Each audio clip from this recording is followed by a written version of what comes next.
En 1888 se publica un libro que es el punto de partida de esta revolución literaria como fue el modernismo. Esta es la obra Azul, es uno de los libros íconos, ¿no?, de Rubén Darío, aunque antes ya había tenido un borrador de epístolas y poemas que nunca llegó a publicarse.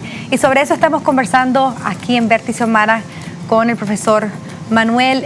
Y hablando sobre el libro Azul, ¿por qué tiene este grandioso significado? Sí, bueno, la forma ágil, completamente no tradicional con que lo escribe, y el mismo hecho de ponerle el nombre del color azul, eso pegó mucho.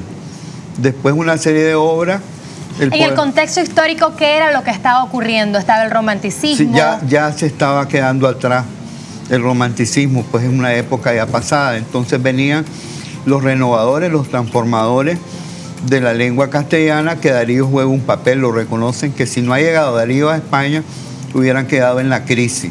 Él llegó 2 veces. Una vez llegó para el 400 aniversario del descubrimiento de América, como secretario, en 1892, pero después volvió a llegar después, en 1898, cuando ya está la generación del 98, estaba decaída España.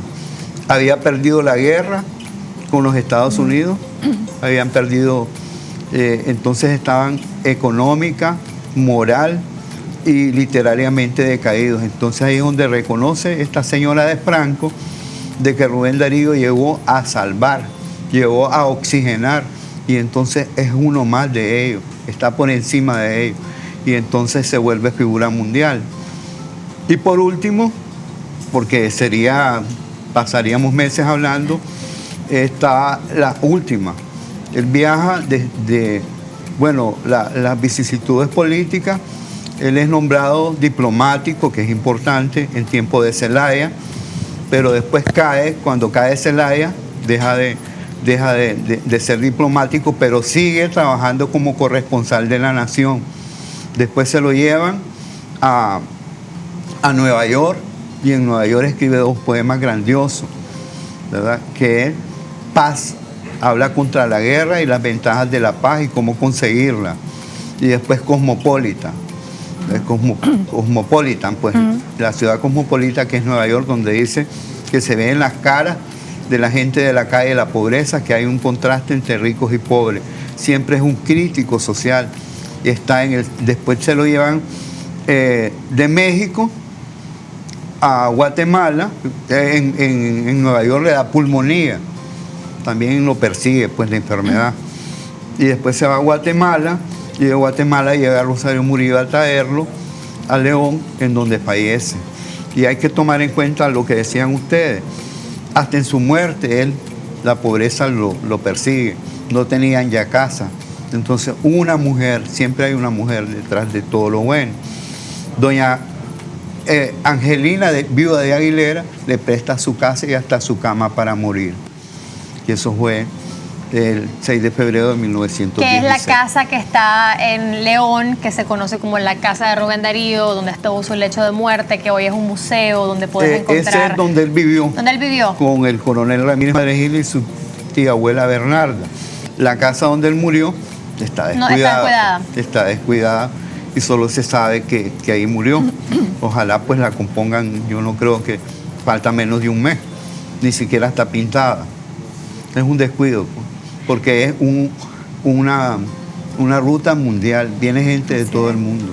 Así es, y ahora precisamente con el centenario de la muerte de Rubén, ya se inició toda una jornada desde diciembre del año pasado, van a haber muchas actividades, y la invitación que hacemos es que conozcamos más de la obra de Rubén. Tiene tanto que aportar a nuestra historia, como bien decía, en términos políticos. Fue un gran pacifista también en el contexto de la Primera Guerra Mundial, por ejemplo. Él tuvo muchos escritos relacionados al tema, a ese llamado, ¿no?, a la paz. y es lindo, ¿no? Heredarlo. A mí me encanta esa parte de Darío en la cual profundiza y habla más como de esa nicaragüanidad, de ese reencuentro con sus raíces, de exaltar lo que es América, lo que significa nuestra cultura para el mundo, teniendo las oportunidades y tantos espacios a su alcance donde pudo hablar de lo que es Nicaragua, esa grandeza, ¿no? de nuestros indígenas, de nuestra cultura. Y me emociona ver la profundidad que ustedes tienen, porque todavía tiene enemigos y detractores. Solo los feos hablan de él.